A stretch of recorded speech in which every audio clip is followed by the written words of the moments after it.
Palavra da Verdade, com Hernandes Dias Lopes.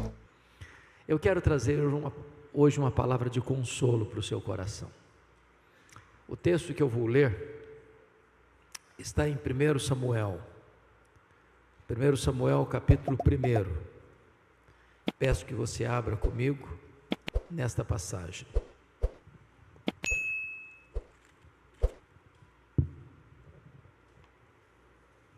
Primeiro Samuel capítulo 1.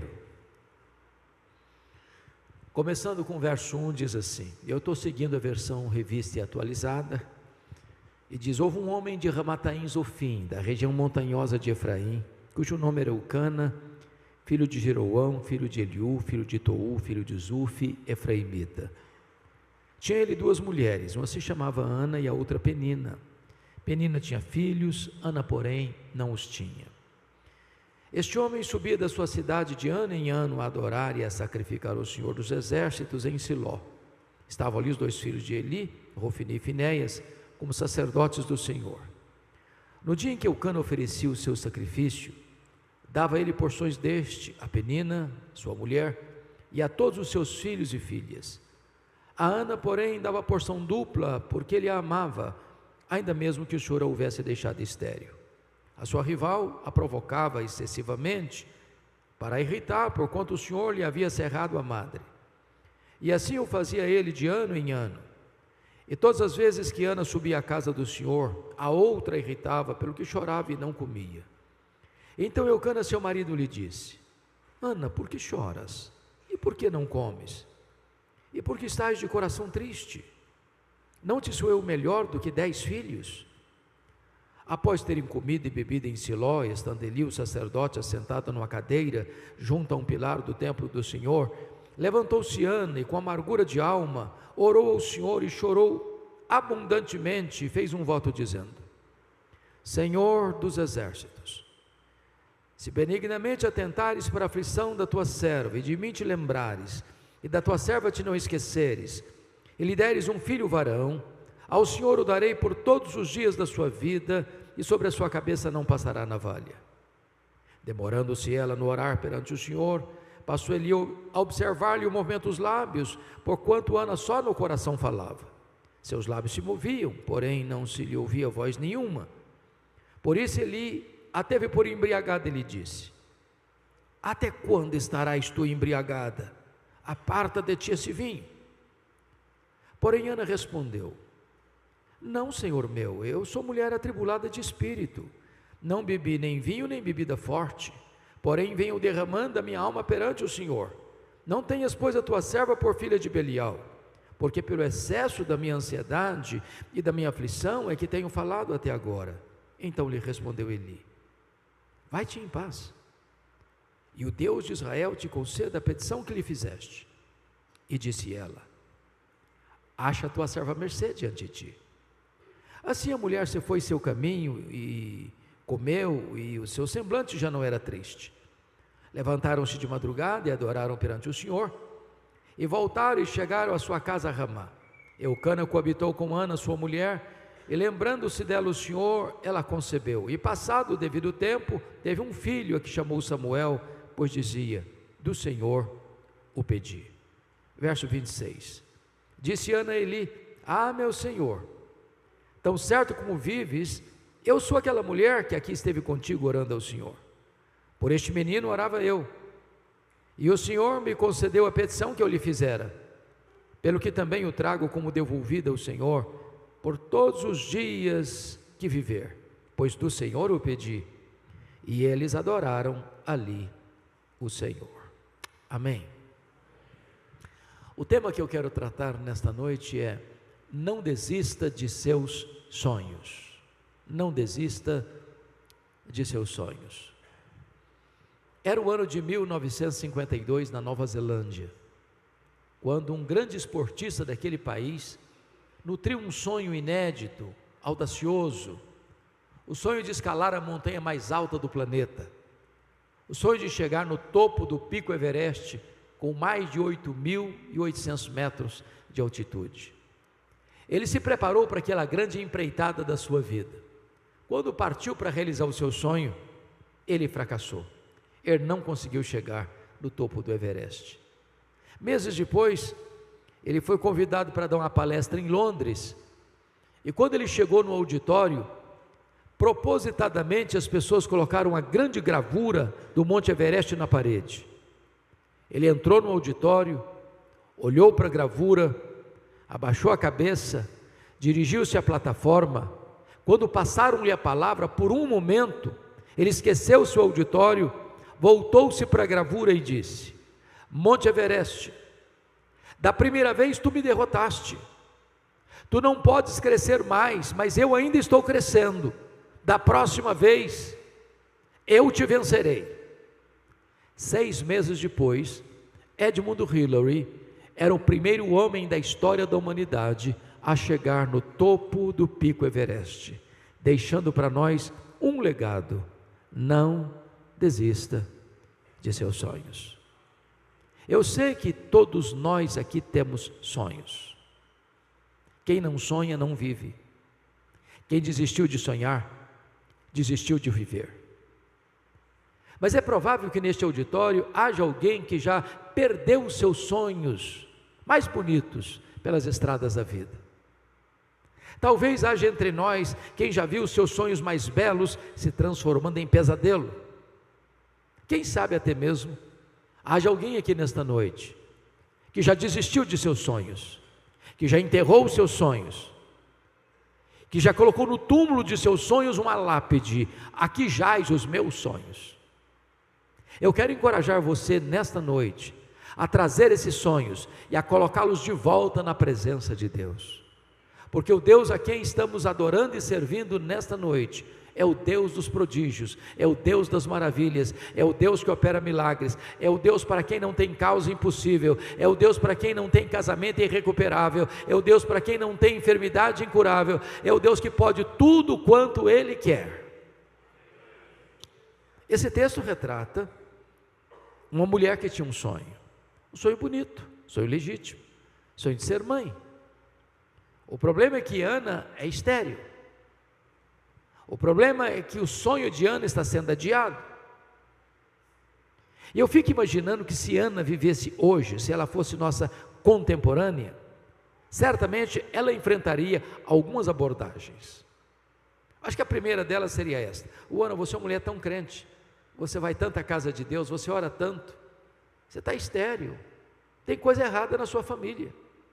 Você tem que fazer uma análise mais exaustiva da sua árvore genealógica, porque é provável que haja uma maldição hereditária incrustada aí na sua família, e enquanto essa maldição não for quebrada, você não vai ser curado.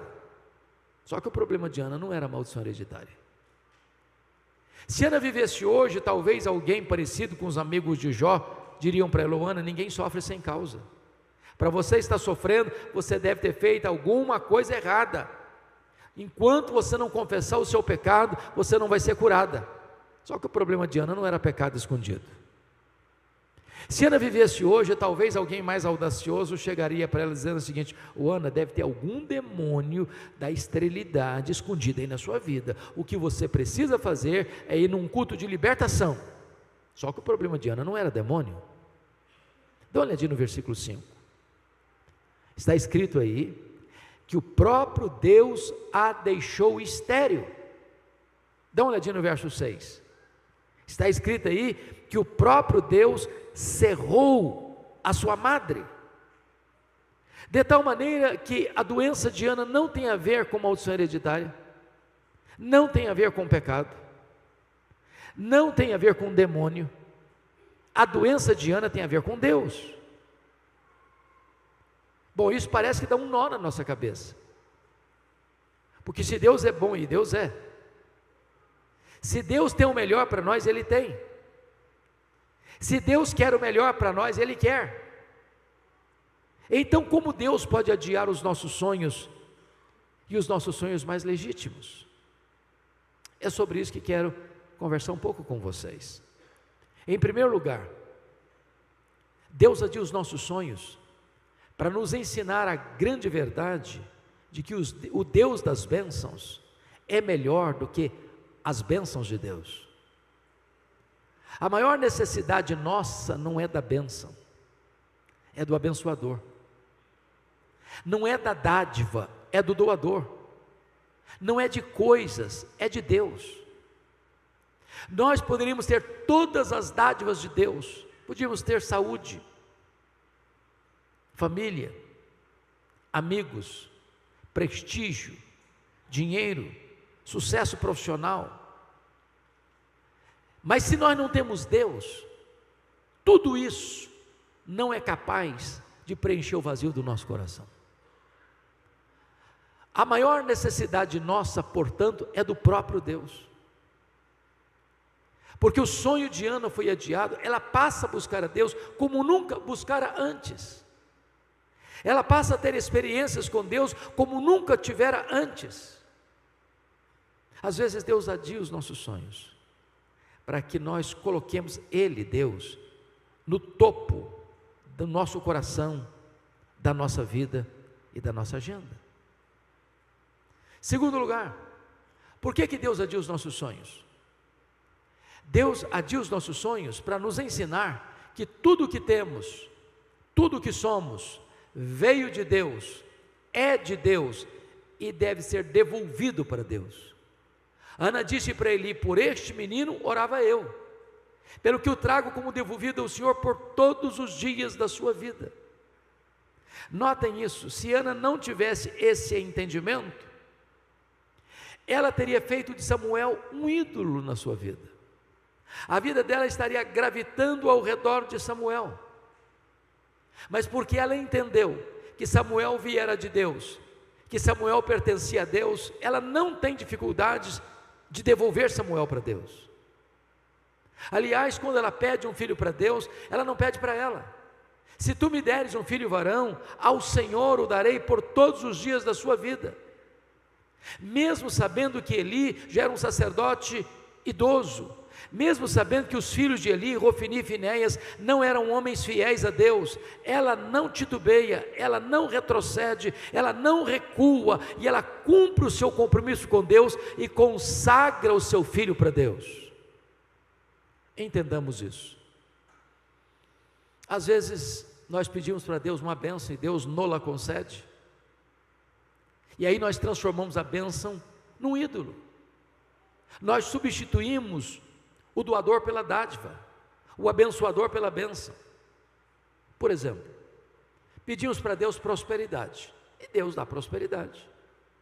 A Bíblia diz que a bênção do Senhor enriquece e com ela não tem desgosto. A Bíblia diz: riquezas e glórias vêm de ti. É Deus quem fortalece as nossas mãos para adquirirmos riquezas. Aí a pessoa começa a prosperar. Todo ano acrescenta mais um item no seu imposto de renda, mais um carro, mais um sítio, mais um lote, mais um apartamento, mais uma casa, mais um investimento, mais dinheiro no banco. Aí a pessoa já não tem tempo mais para Deus. Ela não pode vir numa reunião de oração da igreja mais, ela não pode frequentar um pequeno grupo mais, ela não pode vir numa vigília de oração mais, porque ela está tão ocupada cuidando das bênçãos de Deus, que ela não tem tempo mais para Deus. Ela substituiu o Criador pela criatura, o doador pela dádiva, o abençoador pela bênção. Meus amados, precisamos entender que tudo o que nós temos e tudo o que nós somos veio de Deus, é de Deus e deve ser devolvido para Deus. A vida que temos é de Deus, a família que temos é de Deus, a casa que moramos é de Deus, o carro que andamos é de Deus, a saúde que temos é de Deus, o trabalho que temos veio de Deus, tudo veio de Deus. Então devolva para Deus o melhor daquilo que Deus lhe tem dado. Põe o seu Samuel no altar de Deus. Terceiro lugar, por que Deus adia os nossos sonhos? Deus adia os nossos sonhos para nos ensinar que os seus planos são maiores e são melhores do que os nossos melhores sonhos. Qual era o sonho de Ana? Apenas ser mãe. Qual era o projeto de Deus para Ana? É que ela fosse mãe do maior profeta, do maior sacerdote, do maior juiz de Israel, do homem que haveria de trazer de volta a nação apóstata para a presença de Deus.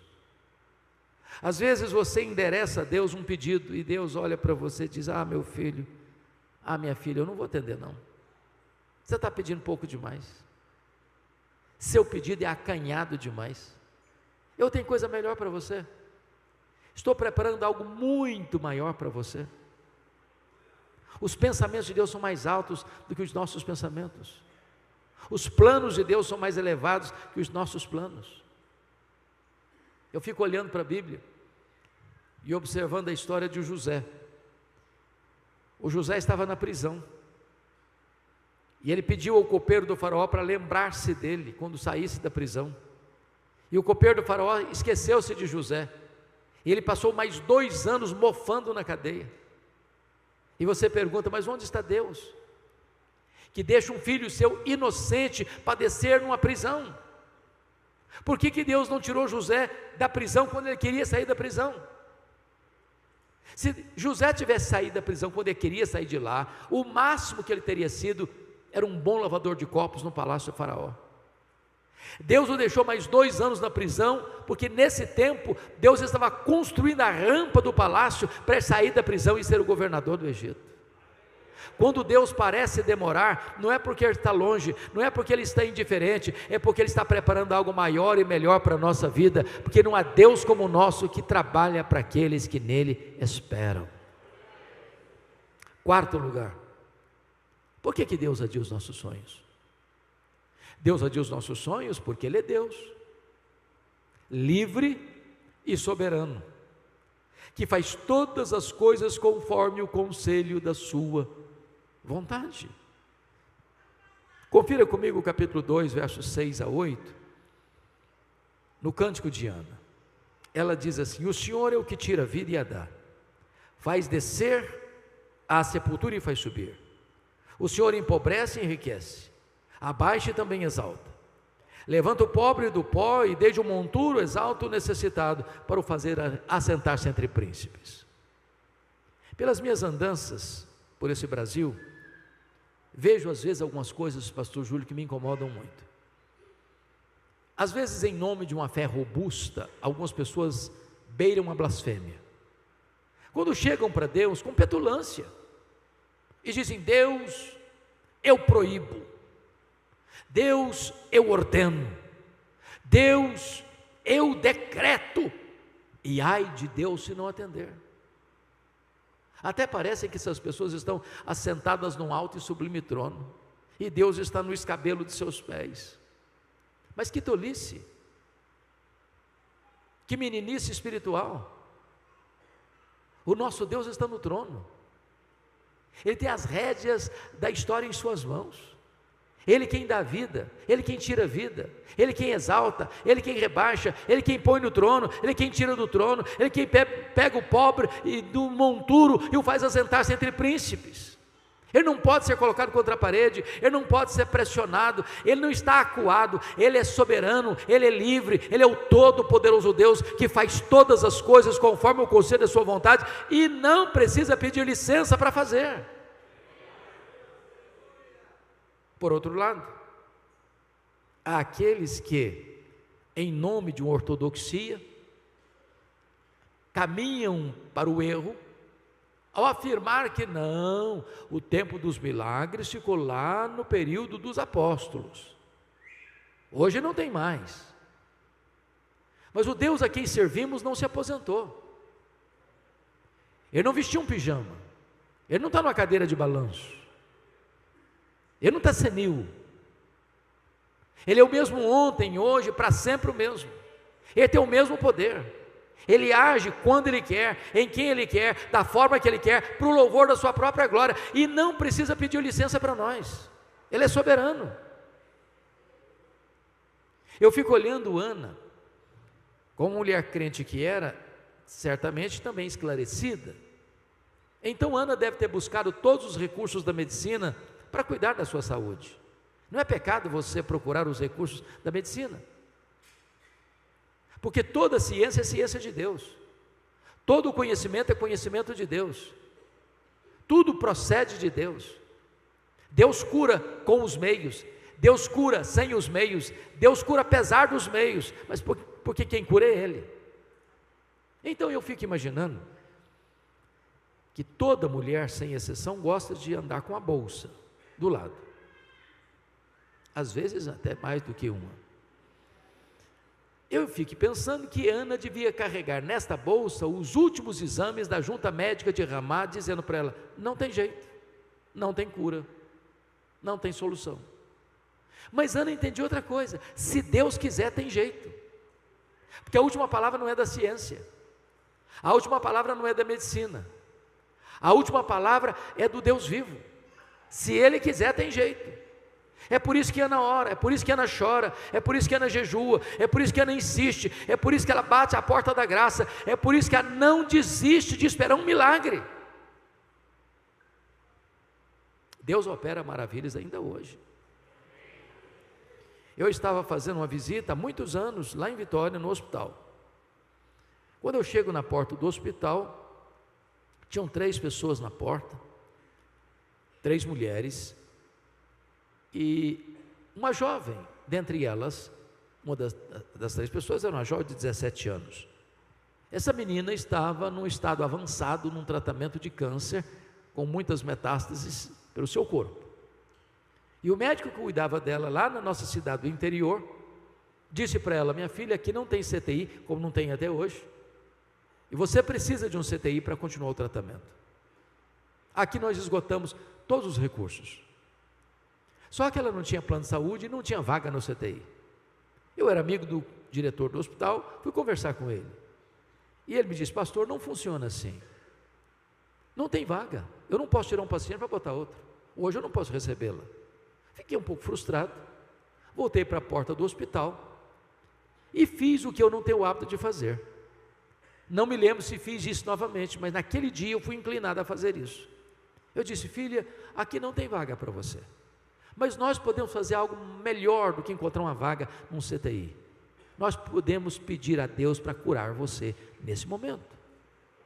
Eu impus as mãos sobre ela e pedi para que Jesus a curasse. Quando eu terminei de orar, aproxima-se um rapaz que também conhecia aquela moça, era também da minha cidade. Disse: eu conheço você, e você tem um primo que é médico numa outra cidade do município, numa outra cidade do estado, e lá tem CTI. Então vamos ligar para lá agora. Peguei o telefone, liguei, ele atendeu. Falou: pode trazer minha prima para cá, aqui tem CTI, aqui tem vaga, traga todos os exames que eu quero olhar. Ela foi 190 quilômetros. Quando chega lá, ele constata a gravidade do problema pelos exames, submeteu-a a novos e rigorosos exames e não encontrou absolutamente nada no seu corpo. Aquela moça voltou para sua casa naquele mesmo dia. Todos os anos eu prego lá na minha igreja, na minha cidade, período de Natal e Ano Novo.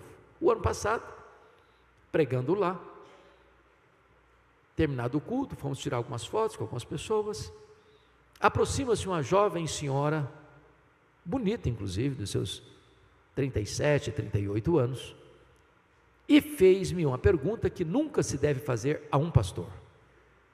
E a pergunta é esta: o senhor se lembra de mim? Nunca faça essa pergunta a um pastor, porque vai constrangê-lo. Eu olhei para ela, tornei a olhar, e disse: a senhora me perdoe, mas eu não estou lembrando da senhora não. Ela me respondeu: eu sou aquela moça que o senhor orou há 20 anos, lá na porta do hospital. Jesus me curou naquele dia, e nunca mais eu tive qualquer sintoma da doença. Jesus me curou. O que eu estou lhe dizendo é que se Jesus quiser, tem jeito. Não estou falando que todas as pessoas pelas quais eu, você, ou o pastor Júlio, ou qualquer de nós aqui, vai orar e que vai ser curado, não estou afirmando isso. O que eu estou afirmando é que se Deus quiser, tem jeito. Então não desista de seus sonhos, lute por eles, ore por eles, chore por eles, jejue por eles. Não desista de ver Deus fazendo algo extraordinário na sua vida. Mas agora,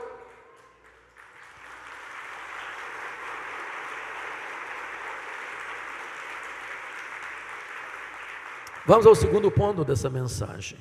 Se você tem sonhos, tenha cautela e muito cuidado, porque existem assassinos de sonhos soltos por aí que querem matar os seus sonhos. E Ana teve que lidar com 3 assassinos de sonhos. A primeira pessoa que quis matar o sonho de Ana foi a sua rival Penina. A Bíblia diz que Penina irritava Ana, provocava Ana. Mormente, quando Ana subia à casa de Deus, à casa do Senhor, a Penina irritava de tal maneira que ela começava a chorar. Ana perdia o apetite, entrava em depressão. Eu não sei o que é que Penina dizia para Ana, mas uma coisa eu tenho certeza: Penina não era uma mulher de Deus, porque gente de Deus não vive para infernizar a vida dos outros. Gente de Deus é bálsamo, gente de Deus é aliviador de tensões. Mas à luz do versículo 6, eu acho que a Penina dizia mais ou menos o seguinte para Ana: Ana, você é uma mulher tão crente, você vai tanto à casa de Deus, você ora tanto, você chora tanto, está aí estéril. Eu não sou crente igual você, eu não frequento a igreja igual você, eu não oro igual você, aí estou cheio de filhos e filhas. Se esse negócio de orar funcionasse, você não estava nessa. Tem muita gente assassina de sonhos dizendo para você: isso aí, você está doente, você não ora, você não é crente, você não é dizimista, está passando uma magrela aí, está passando um aperto aí, esse negócio de orar vai nada, não funciona não. Quer plantar na sua mente a dúvida, dizendo que se você é crente, você não pode ficar doente, você não pode ficar desempregado, você não pode ter crise financeira, você não pode passar por problema. Jesus nunca prometeu, nem para você e para mim, que nós não teríamos aflições neste mundo. O que Ele prometeu é estar conosco todos os dias, até a consumação dos séculos. A segunda pessoa que quis matar os sonhos de Ana foi o sacerdote Eli. Todo ano, Ana subia a Siló. Não consta o texto que nenhuma dessas idas, nem Eli, nem Rofini, nem Finéias, olhasse para Ana, conversasse com Ana, orasse com Ana, orasse por Ana, chorasse com Ana. A primeira vez que o sacerdote dirigiu a palavra para Ana, foi para sacar contra ela um pesado libelo acusatório, chamando-a de filha do demônio, filha de Belial, de bêbada e embriagada, dentro da casa de Deus. Eu acho até mesmo que se a Ana fosse da igreja Nova Batista, ela ia sair da igreja. Eu acho que ela faria até um pouco mais. Eu acho que ela ia fazer uma campanha para tirar o pastor Eli da igreja. Por muito menos as pessoas fazem isso hoje. Você conhece crente cristal? Porcelana? Qualquer coisinha se melindra, qualquer coisinha, então eu nunca mais volto nessa igreja. Ana era uma mulher madura, uma mulher que tinha tutano espiritual. Ela disse: não, meu senhor, não estou bêbada não, eu sou uma mulher atribulada de espírito, o que eu estou fazendo é derramando a minha alma perante o meu Deus. Mas havia um terceiro assassino de sonho na vida de Ana. Eucana, seu marido. Pasmem vocês, Eucana era um maridão, era um homem presente, um homem amoroso, um homem provedor. Mas o Eucana tinha um problema: cabeça dura demais. Eu acho que ele não acreditava em milagres, porque conhecia a história da redenção. Ele sabia como Deus havia curado Sara, ele sabia como Deus havia curado Rebeca, ele sabia como Deus havia curado Raquel. Ele via Ana chorando, ele via Ana orando, ele via Ana clamando a Deus constantemente para ser curada. Não consta a Bíblia em momento nenhum que ele chegasse para ela dizendo: Ana, eu vejo que você ora, eu vejo que você jejua, eu vejo que você pede, conta comigo, eu estou do seu lado, eu vou orar com você, eu vou orar por você, quem sabe Deus faça um milagre na sua vida. Não consta a Bíblia que ele tenha feito isso. Mas o versículo 8 consta que ele chamou Ana para uma conversa. Eu vou parafrasear essa conversa. Eu acho que foi mais ou menos o seguinte: Ana, vem cá, filha, vem cá, eu preciso bater um papo com você. Ô Ana, falando sério, não dá mais. Esse negócio de ser mãe está virando uma obsessão na sua vida. Você está doente, mulher, você só sabe chorar. Para com isso, chega. Você não sabe que a junta médica de Ramá já deu o diagnóstico que não tem cura? Para que você insiste? Aliás, Ana, você não está nem aproveitando o maridão que você tem. Você não sabe que eu sou melhor que 10 filhos para você? Se fosse hoje eu diria: o Ana, pensa em mim, liga para mim, chore por mim, não chore por ele, Ana.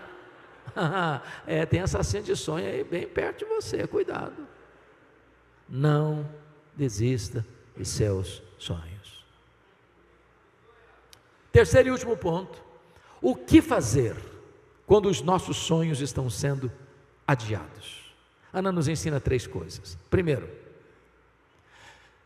se os seus sonhos ainda estão sendo adiados, continue crendo, continue orando, continue jejuando, continue chorando, continue batendo a porta da graça de Deus.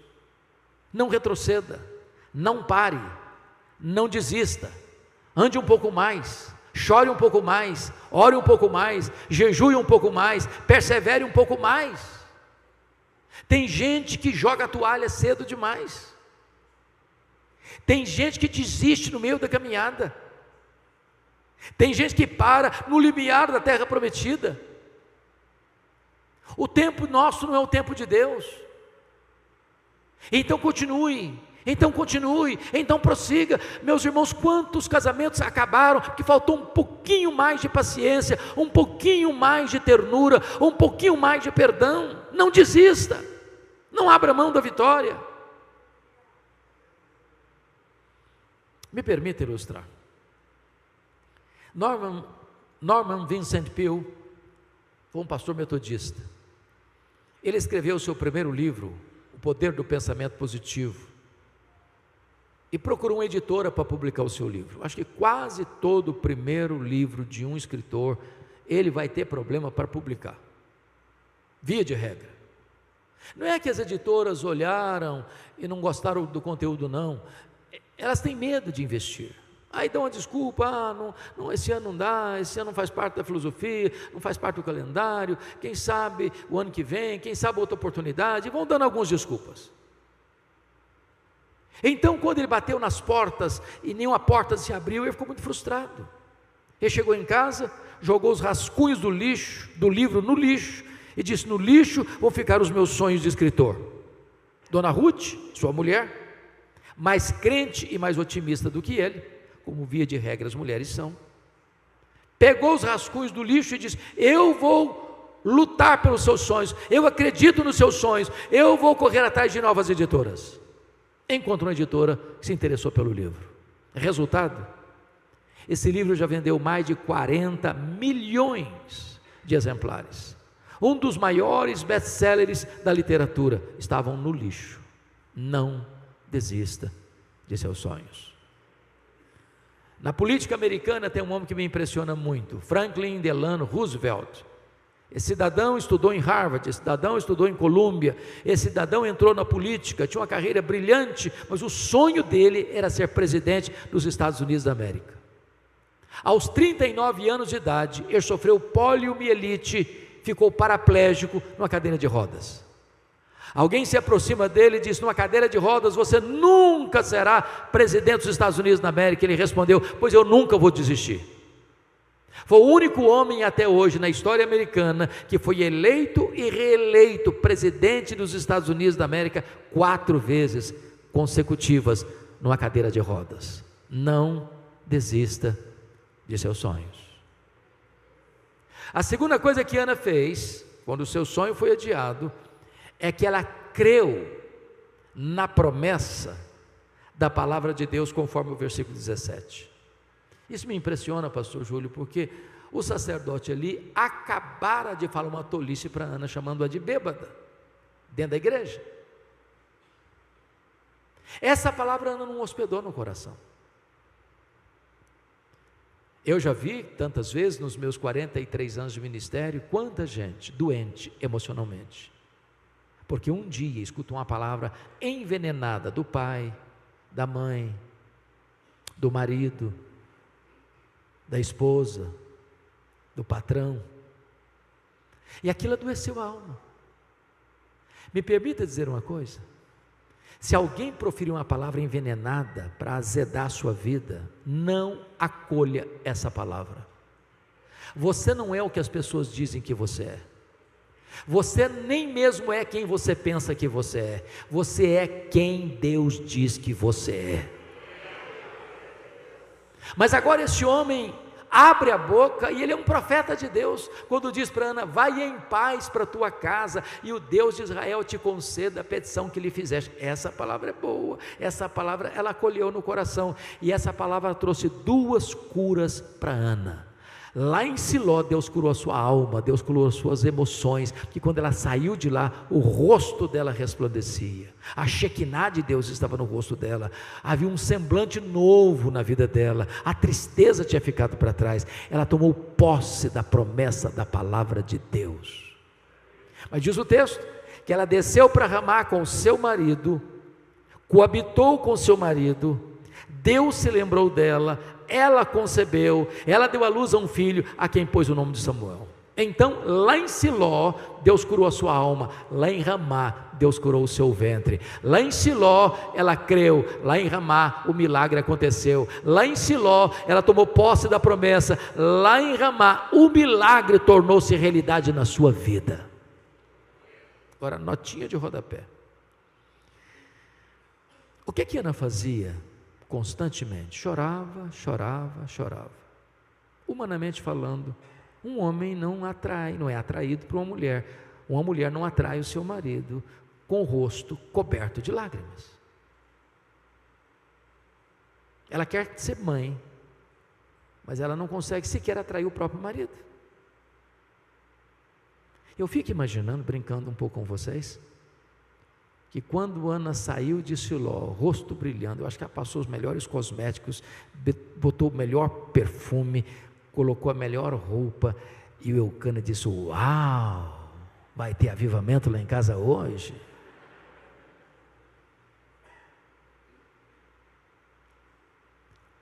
Deus se lembrou dela. Quando?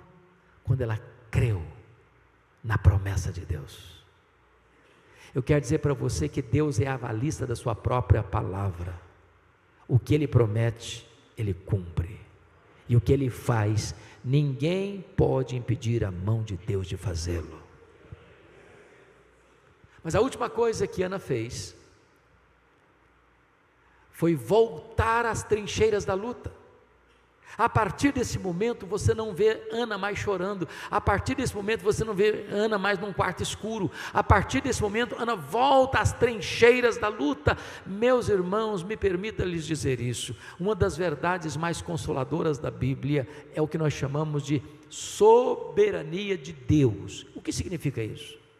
Significa que você não crê em acaso, você não crê em sorte, você não crê em azar, você não crê em coincidência, você não crê em determinismo cego, você não crê em misticismo, você não crê em sincretismo, você não crê em olho gordo, você não crê em macumba para crente, você crê que a mão de Deus dirige o seu destino.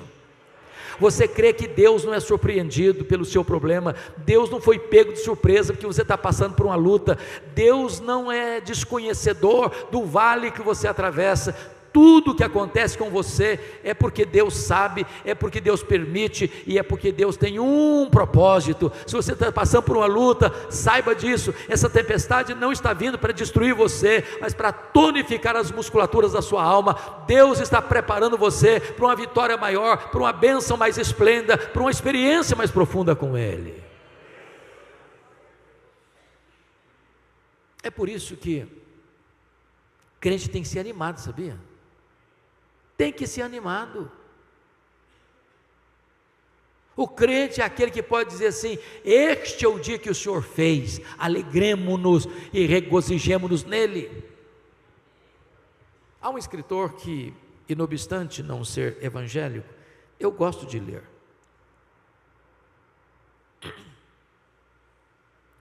Og Mandino, não sei se você já leu O Maior Vendedor do Mundo, vale a pena.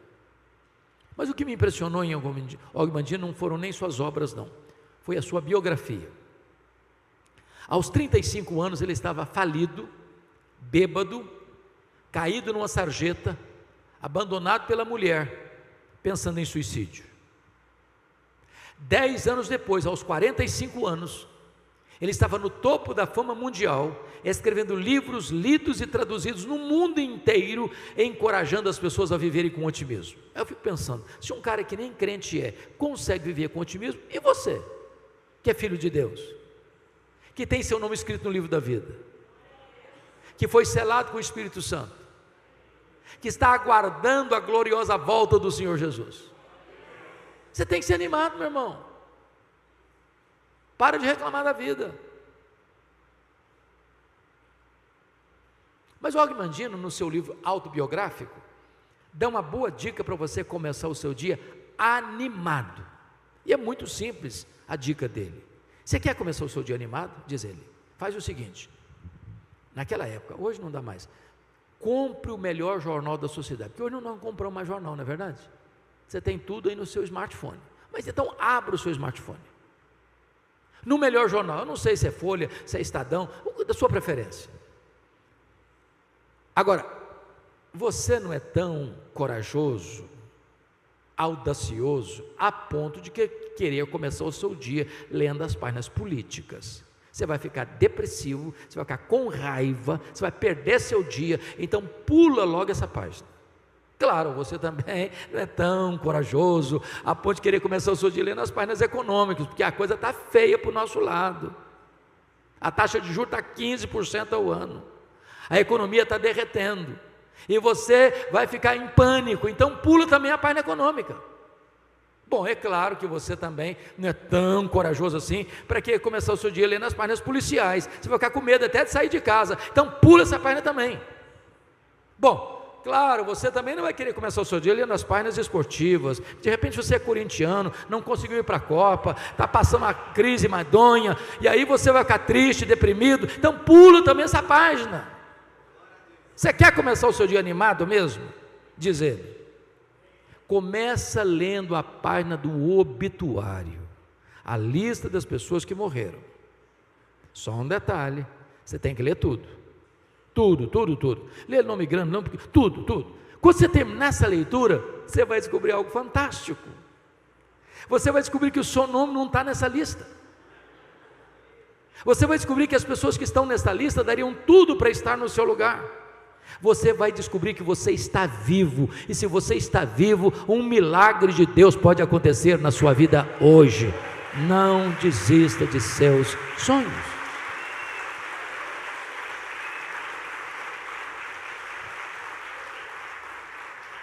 Esta mensagem tem um sabor muito especial para mim, porque eu sou fruto de um sonho. Meus pais moravam numa região muito pobre do interior do Espírito Santo, nos idos de 1958. Minha mãe estava grávida do seu último filho, estado adiantado de gravidez, não tinha carro, não tinha estrada, não tinha médico. Quando a pessoa ficava doente, ela tinha que ser transportada numa padiola, um lençol amarrado num varal e duas pessoas carregando pela trilha. O meu pai sabia que a minha mãe não suportaria uma viagem de 40 quilômetros, onde ficava um posto médico. Então ele mandou chamar um médico. Ele veio, examinou a minha mãe e disse: essa mulher não vai sobreviver. Ela está muito doente, ela está muito fraca. O bebê que está no ventre dela tem agonia de morte. E a única chance de salvar a mãe é sacrificar a criança. Se não sacrificar a criança, a mãe morre junto com a criança. Naquele impasse, a minha mãe tomou outra decisão e disse: eu não desisto desse filho, eu não abro mão desse filho, eu estou pronta a morrer com ele, a morrer por ele, mas eu não desisto dele. E ela fez um voto para Deus, diz: meu Deus, se tu poupares a minha vida, se tu poupares o meu filho, eu consagro este filho para ti, para que ele seja um pastor, um pregador do Evangelho. Deus ouviu a oração da minha mãe e eu nasci na roça. Fui calçar o meu primeiro par de sapatos com 8 anos de idade, com as mãos calejadas. Onde eu morava não tinha escola, não sei, escola primária. Nunca ninguém tinha saído ali para fazer além de 4ª série primária. Com 8 anos eu entrei na escola. Com 12 anos já tinha terminado os meus estudos. De forma incompreensível até, eu sempre tive uma sede imensa de aprender. Na minha casa não tinha livros, tinha um dicionário velho, rasgado. E com 10 anos de idade eu começo a decorar as principais palavras daquele dicionário. Por providência divina, a professora que me alfabetizou estava se mudando para Vitória. Sabendo do meu sonho de estudar, ela me perguntou: você tem coragem de vir comigo? E eu, que nunca tinha dormido uma noite fora de casa, respondi para ela: se os meus pais deixarem, eu vou. Com 12 anos eu nunca tinha visto um aparelho de televisão. Com 12 anos eu nunca tinha entrado numa cidade. Com 12 anos eu subi na carroceria de um caminhão e fui parar no pior bairro da Grande Vitória, dentro de um mangue, do lado de um prostíbulo, um barraco de tábuas de 4 cômodos, com 10 pessoas. Um dos meus últimos livros eu dediquei a essa professora, e até hoje eu não consigo entender como é que ela me levou para a casa dela. Ela tinha 1000 motivos para não botar mais ninguém na sua casa, tão pequena. Mas foram tempos dificílimos. Muitas vezes, eu namorei um pão de sal na vitrine de um botequim, com muita fome, e não tinha dinheiro para comprar um pão de sal para comer.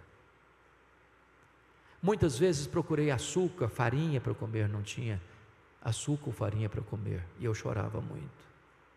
Mas eu tinha um sonho, eu queria lutar por ele.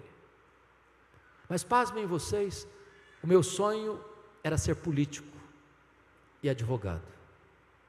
Naquela época as eleições eram realizadas nos palanques, as campanhas eram nos palanques em praça pública. Enquanto o último orador não descia do palanque, as luzes não apagavam, eu não ia embora. No dia que eu fiz 18 anos, eu tirei meu título e me filiei num partido. Eu tinha sonhos. Até o dia que eu conversei com um presbítero, homem de Deus, e contei para ele os meus sonhos e disse: depois que eu realizar os meus sonhos e for um político de projeção e um advogado de sucesso, eu quero encerrar minha biografia entrando num seminário para pregar o evangelho no final da minha vida. E esse homem literalmente botou o dedo no meu nariz e com a autoridade de Deus ele disse: você quer dar as sobras para Deus. Deus quer você agora, Deus quer você na sua juventude, Deus quer a sua força e a sua inteligência hoje. E aquela palavra entrou no meu coração como uma flecha. Eu saí dali 1000% convencido de que ali Deus estava me chamando para o ministério. Se eu tivesse 10 vidas, eu queria ser pastor nas 10. A primeira pessoa que eu comuniquei sobre o meu chamado foi para minha mãe. Ela era uma mulher analfabeta, mas sábia. Ela nunca me contou o projeto dela com Deus. Ela pensava: se eu contar, ele vai para um seminário sugestionado. O Deus que fez o milagre da minha vida vai fazer na vida dele. Quando eu liguei para ela, disse: mamãe, os meus sonhos mudaram. Jesus me chamou para o ministério, eu vou para o seminário. Eu disse: meu filho, por esta causa eu já orava antes de você nascer. Antes da minha mãe partir para Jesus, ela me chamou à sua casa e me contou toda essa história. E me disse mais: meu filho, nesses anos todos, eu nunca deixei de me levantar de madrugada, dobrar os meus joelhos e pedir para Deus capacitar você, para Deus levantar você, para Deus instrumentalizar a sua vida. E eu chorei muito com ela. E disse: mamãe, a senhora está me ensinando a lição mais importante da minha vida. A senhora está me ensinando que um filho nunca é pobre se tem uma mãe que ora por ele. A senhora está me ensinando que o mais importante não são os meus sonhos, mas o plano de Deus para a minha vida. Então eu quero encerrar minha mensagem na contramão do meu tema e dizer a você: desista de seus sonhos. Desista de seus sonhos, mas nunca desista do plano de Deus para a sua vida. Que Deus abençoe.